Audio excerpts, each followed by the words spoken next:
কি অপবিশ্বাস দেখিয়ে দিব দর্শক। আর তার ভিডিও ছিল, সে ডিস্কোতে মদ খাইতেছে, নাচানাচি করতেছে, এরকম ভিডিও ছিল। কিন্তু ওই ভিডিওগুলো যে মানে কোনোদিন কাজে লাগবে এরকম ভাবি নাই। ওই ভিডিওগুলো আমি ডিলিট করে ফেলছি। তো একটা স্টিল ছবি কেমনে রয়ে গেছে আমি নিজেও জানি না। তো সেই স্টিল ছবিটা দেখাচ্ছি। আগে আপনারা বুবলি ভক্ত যারা আছেন ভিডিওতে একটা লাইক দেন, তারপর কমেন্ট করেন। তা না হলে দেখাবো না, আগে একটা লাইক দেন, তারপরে একটা কমেন্ট করেন, ঠিক আছে? আর অবশ্যই বুবলির সবগুলা গ্রুপে এবং আপনার টাইম লাইনে, ঠিক আছে, এই ভিডিওটা পোস্ট করবেন যে আমাদের বিন্দু মাসি মদ পান করতেছে, মদ্যপান করতেছে। এগুলা খাইলে কিছু হয়?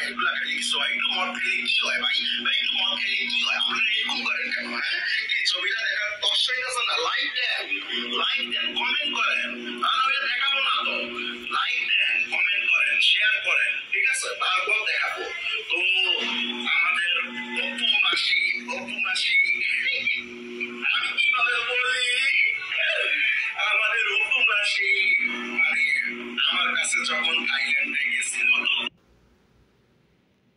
তুমি একটা কথা কই যে আসসালামাইকুম ভাই, কেমন আছেন? ভালো আছেন? বাইরে বোনেরা আপনারা কেমন আছেন? ভালো আছেন? শুনেন, এই লিটন ভাই আগেও বিশেষে খুব ভালো ভালো ভিডিও করছে, আমি দেখছি। আমি সব ভিডিও আমি সবটি দেখি। তো একটা কথা কই কি, লিটন ভাই আপনারা আমার এই ছবিটা, আমার এই কথাটা যে আপনি যদি শুনেন তাহলে নিশ্চয়ই ভালো হইবেন। শুনেন, মানুষের টাকায়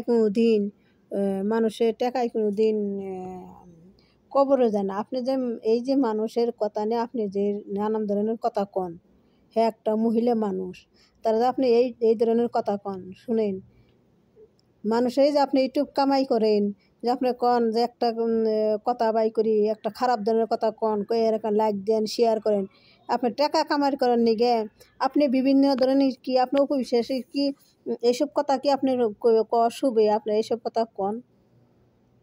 লিটন ভাই আপনি আমার এই ছবিটা দেখলে না, আমার এই ভিডিওটা দেখলে আপনি দেখেন, আমার কথা কই না, আপনি ভালো মতন শুনেন। লিটন ভাই, এই টাকা কোনদিন কবরে যায় না ভাই, মরার চিন্তা করেন, টাকার চিন্তা তো করেন। টাকার লেগে আপনি অপবিশ্বাসে নানান ধরনের মাসি কন, নানান ধরনের কথা কন, ভালো না ফল্লাতে আপনি নানান ধরনের কথা কন। এসব কথা কওয়া ভালো না লিটন ভাই, এসব কথা কওয়া ভালো না। এক পেলে মরণ লাগবো, মরার চিন্তা করেন, বুঝছেন? মরার চিন্তা করেন। আসসালামু আলাইকুম, ভালো থাকেন।